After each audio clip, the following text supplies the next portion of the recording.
बिस्मिल्लाहिर्रहमानिर्रहीम। हम आज से पहले ये देख चुके हैं कि रेजिस्टेंस क्या होती है, और हमने ये भी देखा था कि रेजिस्टेंस को दो तरीके से आपस में लगा सकते हैं। जिस तरह से एक ये था कि आप दो रजिस्टर पकड़ें और इनको सीरीज़ में लगा दें, या ये कर लें कि दो रजिस्टर पकड़ें, या इससे ज़्यादा भी हो सकते हैं, और इनको आपस में पैरेलल में लगा दें। ये हमारे पास था सीरीज़ में लगा हुआ रजिस्टर, और ये था हमारे पास पैरेलल में। हमने जो सीरीज़ में लगे हुए रजिस्टर थे, इनके अक्रॉस हमने वोल्टेज, इनके दोनों के अक्रॉस हमने को वोल्टेज अप्लाई किए, और हमने देखा कि जब सीरीज़ में रजिस्टर लगे होते हैं तो वोल्टेज जोन से हैं वो डिवाइड हो जाते हैं। तो हमने कहा जो सीरीज़ में रेजिस्टेंस लगे होते हैं उनको वोल्टेज दें तो ये एक चीज़ बनाते हैं जिसे हम कहते हैं वोल्टेज डिवाइडर। और वोल्टेज जो इनपुट ये वी इन वोल्टेज जो भी दिए होंगे वो depending upon the ratio of these two resistance, इनके हिसाब से वोल्टेज डिवाइड हो जाएंगे। और हमने ये भी कहा कि सीरीज़ में जब रेजिस्टेंस लगे होते हैं तो इनके अंदर से गुजरने वाला करंट वो सेम होता है, और यही करंट इस पूरा इसके अंदर इस तरह से लूप कर रहा होता है, और ये करंट सेम होता है। लेकिन हर रेजिस्टेंस के अक्रॉस जो वोल्टेज इसके अक्रॉस डेवलप होगा और जो इस रेजिस्टेंस के अक्रॉस डेवलप होगा वो मुख्तलिफ होगा, और ये डिपेंड करेगा इन रेजिस्टेंस की वैल्यूज़ के ऊपर। तो हमने सीरीज रेजिस्टेंस को कह दिया ये क्या बना रहे हैं, वोल्टेज डिवाइडर। तो और सीरीज़ के अंदर जो करंट है वो सेम रहता है। लेकिन जो पैरेलल के अंदर क्या है कि अगर आप कोई करंट है, लेट्स सपोज वो इन दो पैरेलल रेजिस्टेंस के अंदर यहाँ से एंटर हो रहा है, तो वो कुछ करंट इससे गुजरेगा, कुछ इससे करंट गुजरेगा, दोनों दोबारा इस नोड पे करंट सम अप होंगे और यहाँ से दोबारा वापस चला जाएगा। तो इसमें क्या हो रहा है कि करंट आई इसमें एंटर हो रहा है, और R1 इस रेजिस्टेंस को अगर कहते हैं तो I1 और I2 में स्प्लिट हो रहा है, और दोबारा एड अप होकर दोबारा I करंट बना रहा है ये। तो इस केस में क्या हुआ है, इसके नोड में करंट एंटर हो रहा है, और जो पैरेलल में दो रेजिस्टेंस लगे हुए हैं वो करंट डिवाइड हो रहा है। किसमें? आई करंट डिवाइड हो रहा है I1 में और I2 में। सो जो रेजिस्टेंस अगर पैरेलल में लगे हों तो ये जो पैरेलल में लगे हुए रेजिस्टर होते हैं ये क्या बनाते हैं, इसको हम ये काम क्या करेंगे, ये करंट डिवाइडर का काम करेंगे, जो कि आज का हमारा टॉपिक है। दो पैरेलल में रेजिस्टेंस या इससे ज़्यादा भी अगर आप लगा दें, इधर आप लगा दें तो ये दोबारा स्प्लिट हो जाएगा इधर I3 करंट में। इसी तरह आप जितने चाहें आगे लगा सकते हैं।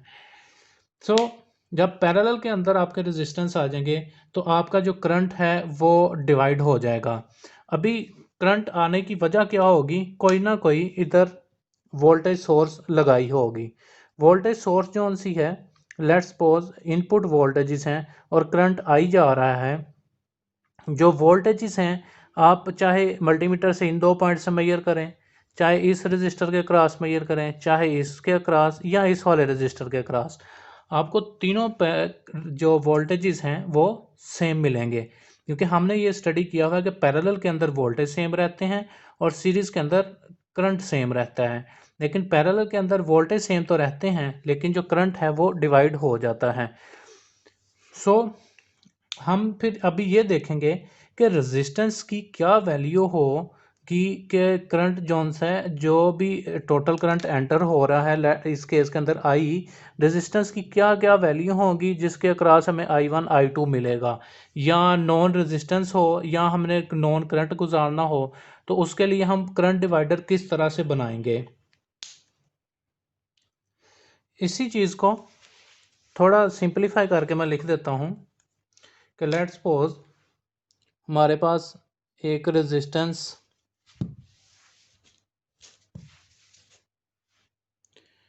हमारे पास एक रेजिस्टेंस ये है और एक रेजिस्टेंस ये है। इसको मैं कह देता हूँ ये जो मेरी रेजिस्टेंस है ये R1 है, इसको R2 कह देता हूँ। यहाँ R2 इस तरह से पैरेलल में इसके साथ लगा हुआ है, और इन दोनों रेजिस्टेंस को कोई किसके साथ कोई वोल्टेज सोर्स लगा हुआ है जो इनको लेट्स सपोज करंट प्रोवाइड कर रहा है, और उस करंट को मैं कह देता हूँ कि I1 करंट इनको मिल रहा है। ये करंट वही है जो अभी मैंने आपको बताया था कि एक वोल्टेज सोर्स है, उसके साथ इस तरह से दो पैरेलल में रेजिस्टेंस लगे हैं, तो ये रेजिस्टेंस दोनों की कॉम्बिनेशन की वजह से कोई ना कोई करंट इधर से गुजरेगा, वो I1 है। तो मैंने इसमें इसी चीज़ को रिप्रेजेंट कर दिया है, मैंने वोल्टेज को एक कर दिए चेंज, और उसको मैंने इस तरह से एक करंट सोर्स के साथ रिप्रेजेंट कर दिए। ये हम रिप्रेजेंटेशन में ये चीज़ देख चुके हैं कि ये किस चीज़ को रिप्रेजेंट करता है। तो अभी अगर मैंने मेजर करना है कि लेट्स सपोज R2 में से कितना करंट गुजर रहा है, तो मुझे क्या करना पड़ेगा, R2 को इस नोड से हटाना पड़ेगा, और मल्टीमीटर की एक प्रोब मुझे इधर लगानी पड़ेगी। ये मेरे पास लेट्स सपोज मल्टीमीटर है, मल्टीमीटर को आपने रखना है एम मीटर पे। मैं इसे कह देता हूँ कि ये मेरे पास एक एम मीटर है। एम मीटर की एक प्रोब यहाँ पे लगाएंगे, दूसरी एम मीटर की प्रोब इस तरह से लगाएंगे, तो जो भी करंट R2 के अंदर से गुजर रहा होगा उसकी आपको रीडिंग आ जाएगी। तो let's suppose for a while मैं जो करंट इस R2 में से गुजर रहा है मुझे यही मेजर करना है, और इसको मैं कह देता हूँ ये आई आउट करंट है। और अगर मैंने करंट R1 का मेजर करना है, R2 का नहीं करना, तो मैं इसको एज इट इज़ रहने देता हूँ, और जो R1 है इसका इस तरह से कनेक्शन ब्रेक करूँगा, और एम मीटर की जो एक प्रोब है वो इसके साथ लगाऊंगा और दूसरी इस जगह पे लगा दूंगा। सो R1 के अंदर से जो करंट गुजरेगा वो एम मीटर से होता हुआ वापस इधर आएगा। तो इस तरह से R1 के अंदर से जो करंट गुजरेगा उसको मेजर कर लेता हूँ। तो जो भी करंट आप अंडर मेजर करेंगे उसको मैं कहेंगे हम आई आउट। सो इसी चीज़ को थोड़ा मैं सिंप्लीफाई करके बना देता हूँ। ये हमारे पास एक रजिस्टर है जो कि R1 है, ये मेरे पास R2 है, और मैंने करंट मेजर करना है जो R2 से गुजरेगा। सो जो करंट R2 से गुजरेगा उसको मेजर करने के लिए मुझे इस दो पॉइंट्स के दरमियान एम मीटर लगाना पड़ेगा, और एम मीटर के अंदर से होके करंट दोबारा इधर आएगा। मैं इसको कह देता हूँ कि ये जो करंट है ये आई आउट है, जिसकी डायरेक्शन इस तरह से, और इसकी डायरेक्शन आई आउट नीचे की तरफ, और ये इस तरफ मूव कर रहा है। और जो हमारे पास हमने वोल्टेज सोर्स लगाई थी उसकी वजह से जो करंट इसमें से गुजरेगा दोनों के कॉम्बिनेशन से, उसको मैं कह देता हूँ कि वो I1 है। सो हो क्या रहा है कि जो I1 करंट है वो इस नोड के अंदर I1 करंट एंटर हो रहा है, स्प्लिट हो रहा है I2 में, और R1 के क्रॉस इसको मैं कह देता हूँ, या ये कर लेते हैं कि I1, मैं इनका नोटेशन चेंज कर देता हूँ, जो सोर्स से करंट आ रहा है उसे IS कह दें, आई सोर्स, और इस तरह से R1 का जो करंट अंदर से गुजर रहा है I1, और R2 से जो गुजर रहा है वो I2, और I2 ही हमने मेजर करना है, वो ही हमारा आई आउट मतलब आउटपुट करंट है। सो हमने एक चीज़ स्टडी की थी कि कोई भी रेजिस्टेंस हो R, उसके अंदर से करंट गुजरे I, तो इसके अक्रॉस आपको वोल्टेज मिलती है, वो इक्वल टू होती है I इंटू आर के, ओहम्स लॉ के मुताबिक। तो अभी भी क्या हो रहा है, आई सोर्स करंट गुजर रहा है R1 R2 के पैरेलल कॉम्बिनेशन में। सो जो आई सोर्स की वजह से वोल्टेज डेवलप होगी वो इस पॉइंट्स के ऊपर डेवलप होगी, R1 और R2 के दोनों टर्मिनल्स पे डेवलप होगी। तो हम सबसे पहले वो कैलकुलेट कर लेते हैं। हम कहते हैं कि जो पैरेलल कॉम्बिनेशन है R1 R2 का वो क्या होगा, R1 into R2 over R1 plus R2, और ये जो पैरेलल कॉम्बिनेशन इन दोनों का आएगा वो मल्टीप्लाई होएगा सोर्स करंट के साथ, और ये हमारे पास वोल्टेज जनरेट कर देगा इन टर्मिनल, इस टर्मिनल के ऊपर, ये जो दो टर्मिनल्स हैं जब इन पे ऊपर करंट इतना गुजरेगा इस पे हम रखेंगे तो इतने वोल्टेज हमारे जनरेट होंगे। या दूसरे अल्फाज में अगर सोर्स करंट इतना गुजर रहा है और ये आपके रेजिस्टेंस के कॉम्बिनेशन लगे हुए हैं तो आपको आई एस करंट गुजारने के लिए इतने वोल्टेजेस आपको अप्लाई करने पड़ेंगे। सो इसको मैं कह देता हूँ ये मेरी इक्वेशन 1 है। सो जो वी वोल्टेज हैं ये हमें मिल रहे हैं इस पॉइंट के ऊपर, और कैलकुलेशन के लिए कह देता हूँ कि ये मेरी डेटम नोड है या ग्राउंड नोड है। ये वी वोल्टेज हमने इस तरह से कैलकुलेट कर ली है। अभी हम देखते हैं आई वन किसके इक्वल है। आई वन में कह देता हूँ I one is equal to V over R one ohm's law से, और जो हमारे पास आई टू है वो भी वी वोल्टेज है, इस रजिस्टर के आई टू करंट गुजर रहा है तो वी ओवर आर टू। ये मेरे पास करंट आ गया आर वन के थ्रू, ये आ गया आर टू के थ्रू, और ये जो दोनों करंट आई वन और आर टू हैं इनको सम करेंगे वो इक्वल टू होगा आई सोर्स करंट के। लेकिन फिलहाल अभी हमने कैलकुलेट करना है आई आउट, और आई टू जो करंट है वही आई आउट है क्योंकि सीरीज़ के अंदर इस पूरे पाथ के अंदर करंट सेम है, तो आई आउट टू कह लो या आई आउट कह लो, सिर्फ इसके नाम ही है, करंट सेम है। अभी आई आउट कैलकुलेट करने के लिए मेरे पास V है, तो मैं ये वाला जो V की वैल्यू है इसमें पुट करूँगा, तो मेरे पास ये जो आई आउट है ये कुछ इस तरह से होगा, I out is equal to R one R two over R one plus R two into I source divided by R two, और आई आउट क्या हो जाएगा हमारे पास R one divided by R one plus R two into I source. ये हमारे पास current की value आ जाएगी आई आउट की, जो कि ये है जो हमें डिज़ायर्ड थी, जो हमने देखनी थी। और इसी तरह से अगर आप कैलकुलेट करना चाहें कि आर वन के थ्रू कितना करंट गुजर है तो इस वी को आप इधर पुट करेंगे तो आपके पास आ जाएगा I one is equal to R two divided by R one plus R two into I source. इस तरह से हमने आई आउट भी निकाल लिया, यानी कि आई टू भी निकाल लिया और आई वन भी निकाल लिया। तो हो क्या रहा है, जो भी सोर्स करंट आ रहा है वो डिवाइड हो रहा है आई वन में आई टू में, डिपेंडिंग अपॉन आर वन और आर टू की क्या वैल्यू है। वो जितना भी सोर्स करंट है वो उससे आर वन और आर टू की वैल्यू, ये फार्मूला लगेगा, उससे आपके पास आई वन और आई आउट की वैल्यू आ जाएगी। अभी सिर्फ हम आई आउट को कंसिडर करते हैं और देखते हैं कि अच्छा एक और चीज़ इधर से हम देखते हैं, मैं सिर्फ आई आउट का फार्मूला रख रहा हूँ यहाँ पे।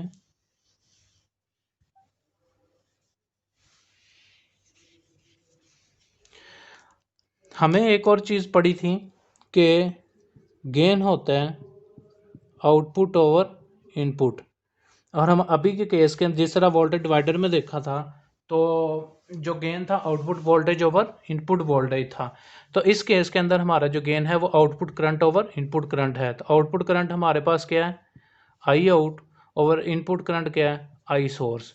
तो अभी हम इससे अगर आई सोर्स को इस तरफ ले आए तो मेरे पास ये इक्वल टू हो जाएगा R one over R one plus R two के। सो गेन हमारे पास क्या हो गया,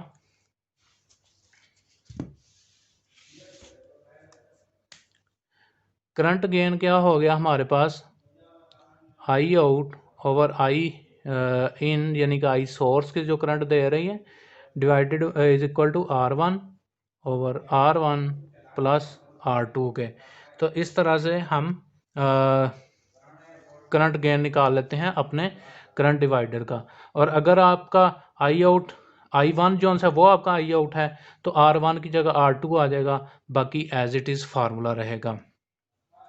अभी इसमें हम ये देखते हैं कि क्या इफ़ेक्ट होगा अगर R one equal to R two होगा, अगर आर वन बहुत ही ग्रेटर देन आर टू होगा, या आर वन बहुत ही छोटा होगा आर टू से।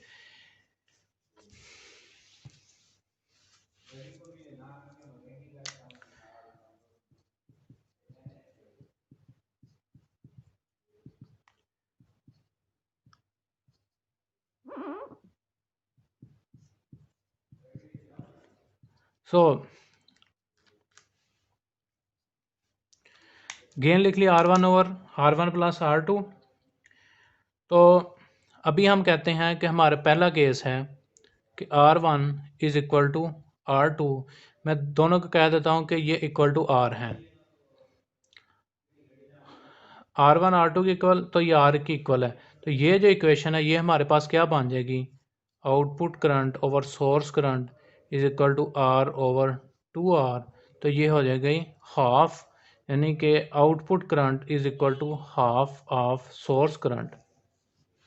जो आउटपुट पे करंट गुजर रहा है, जो ये हम करंट इसमें से मेजर कर रहे हैं, अगर दोनों रेजिस्टेंस इक्वल हों तो जो सोर्स करंट है उसका हाफ इससे गुजरेगा।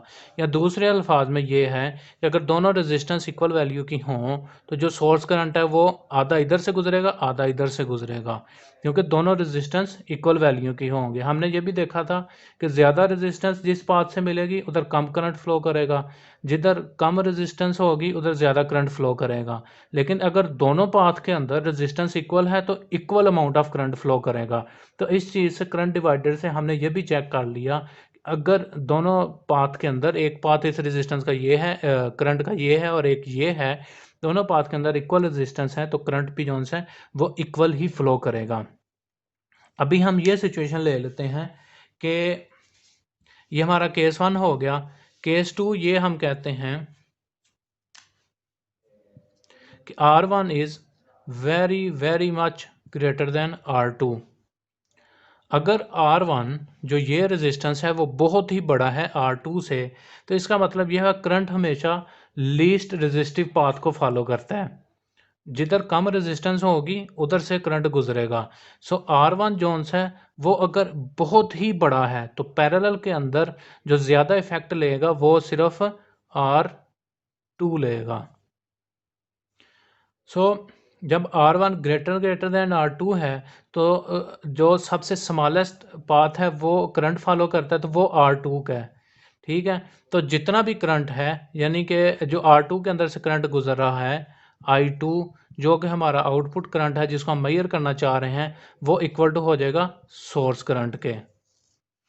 क्यों? क्योंकि करंट को R1 के इस तरह से गुजरने में बहुत मुश्किल पेश आ रही, क्योंकि इसकी वैल्यू ज़्यादा है। सो इसने लीस्ट रेजिस्टिव पाथ फॉलो करना, वो R2 का है, तो जितना भी सोर्स करंट है वो इधर से होता हुआ वापस आ जाएगा, और R2 के अंदर से I2 करंट गुजर रहा है, वही हमारा I आउट करंट है। तो जब R1 ग्रेटर देन R2 होगा तो ज़्यादा इफेक्ट R2 लेगा, और हमारा जो आउटपुट करंट जो ज़्यादा करंट जोन है वो R2 से गुजरेगा, जो कि हमने कैलकुलेशन में कहा था, हमने यही हमारा आउटपुट करंट है। और ये अब जब R2 बहुत छोटा होगा R1 से तो वो सोर्स के इक्वल हो जाएगा। तीसरी सिचुएशन ये हो सकती है कि जो R1 है या जो R2 है वो हमारा बहुत ही ग्रेटर दैन R1 है। जब R2 बहुत ही ग्रेटर दैन R1 है तो R2 से कम करंट गुजरेगा, या जितने थोड़ा सा करंट गुजरेगा, ज़्यादा नहीं, मोस्टली जो करंट है वो R1 से गुजरेगा, क्योंकि इस केस के अंदर R1 स्मॉलर दैन R2 है, और पैरेलल के अंदर ये होता है जो लीस्ट रेजिस्टिव पाथ होता है करंट उस तरफ से गुजरता है। तो इसके अंदर जितना भी इफेक्ट लेगा इस करंट डिवाइडर के अंदर वो आएगा R1 की वजह से, क्योंकि R1 की वैल्यू छोटी है। सो आपके पास जो आउट करंट हम जिसको अभी कंसिडर कर रहे थे, जो आउट करंट है वो ज़ीरो हो जाएगा, यानी कि अप्रॉक्सीमेटली इक्वल टू ज़ीरो हो जाएगा, क्योंकि हमने कहा R2 बहुत ही बड़ा है R1 से, तो आउटपुट जो करंट है वो अप्रॉक्सीमेटली ज़ीरो हो जाएगा। लेकिन जितना भी करंट है वो I1 से गुजरेगा, और I1 से approximately equal to source current गुजरेगा। सो हमने 3 कंडीशंस देखी, जिसमें इक्वल टू रखा तो करंट इक्वली डिवाइड हो गया। अगर जिस रेजिस्टेंस की वैल्यू हम बड़ी कर देंगे दूसरे के कंपैरिजन से, तो सोर्स का जितना भी करंट है वो ज़्यादा कम वाली वैल्यू से गुजरेगा, और जो ज़्यादा वैल्यू है उसमें से बहुत कम करंट गुजरेगा। इसी तरह से दोनों रेजिस्टेंस में जिसकी वैल्यू चेंज कर देंगे, जिसकी कम वैल्यू होगी पैरेलल के अंदर उससे करंट ज़्यादा गुजरेगा। सो हमने आज करंट डिवाइडर को देखा, करंट डिवाइडर के केस देखे। केस में ये था R1 इक्वल टू R2 है, तो जो भी आपका I1 इक्वल टू I2 होगा, और दोनों में से equal to half of source current गुजरेगा। और अगर R1 ग्रेटर देन R2 होगा तो ज़्यादा करंट जोन्स है वो I2 गुजरेगा, जो इक्वल टू I आउट हमने कंसिडर किया, और ये I सोर्स के इक्वल होगा। इसी तरह से R2 अगर ग्रेटर देन R1 होगा तो ज़्यादा जो, क्योंकि रेजिस्टेंस R1 कम है तो ज़्यादा करंट इसमें से गुजरेगा, और जो I1 है वो हमारे पास I सोर्स के होगा, और जो आउटपुट है वो हमारे पास जिस करंट का भी मेजर कर रहे हैं वो ज़ीरो हो जाएगा, अप्रॉक्सीमेट इक्वल टू ज़ीरो हो जाएगा। लेकिन अगर हम इधर एमीटर लगा के इधर इन दो पॉइंट्स के ऊपर एमीटर लगाएंगे तो हमें वो सोर्स के अप्रॉक्सीमेटली इक्वल ही मिलेगा। एक छोटी सी एग्जांपल देखते हैं जिसमें ये गिवन है कि हमारे पास जो सोर्स का करंट है वो है 1 एम्पेयर, और ये दो रेजिस्टेंस में से गुजरता है जो कि आपस में पैरेलल में लगे हुए हैं। और ये 1 एम्पेयर जो करंट है हमने इसको रिड्यूस करना है, हमें एक पाथ में चाहिए। लेट्स सपोज इसमें कि ये 1 मिली एम्पेयर हो जाए, और हमने इसको मेजर इस तरह से करना है कि 1 एम्पेयर का करंट एक रेजिस्टर से इस तरह गुजरे, और ये हम जब इधर एमीटर लगाएं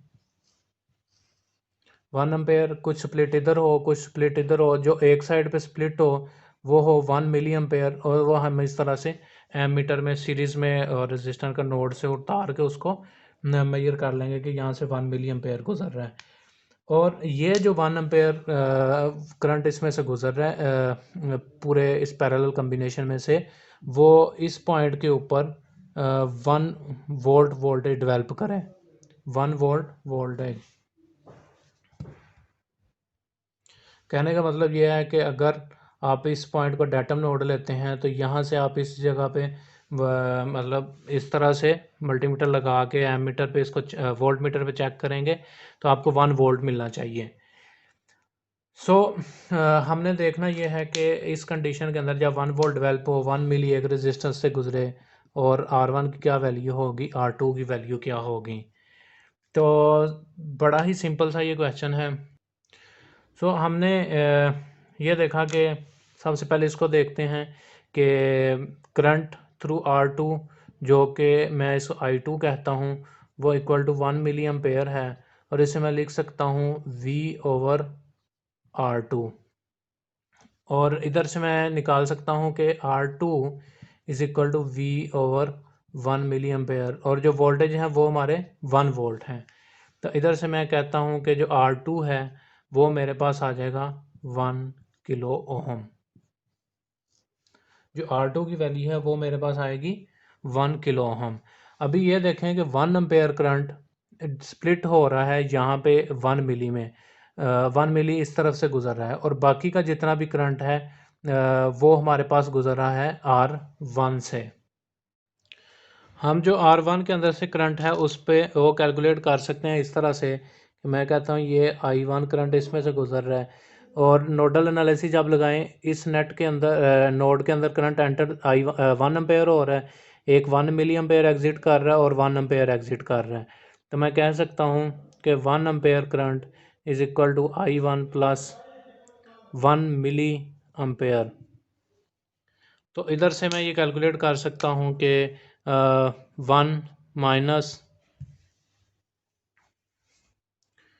ये नोडल एनालिसिस लगाया, 1 एम्पेयर एंटर हो रहा है, I1 एग्जिट कर रहा है, और 1 मिली एम्पेयर भी नोड से एग्जिट कर रहा है। तो 1 माइनस 1 मिली को मैं इस तरफ ले आता हूँ लेफ़्ट साइड पे, और ये हो जाएगा 0.001 मिली होता है 10⁻³ ये I1 के इक्वल आएगा। तो I1 को जब मैं इधर से कैलकुलेट करूँगा दिस विल बी 0.99, ये मेरे पास 0.99 एम्पेयर करंट R1 से गुजर रहा है, और 0.99 को ऐड करें 1 मिली एम्पेयर के अंदर तो ऑटोमेटिकली 1 एम्पेयर आ जाएगा। तो हमने कैलकुलेट करना है R, तो हमें पता है कि I1 is equal to V/R1, तो इधर से हम निकाल सकते हैं R1 is equal to V/I1। V और I1 की वैल्यू पुट करूँगा, R1 इज इक्वल टू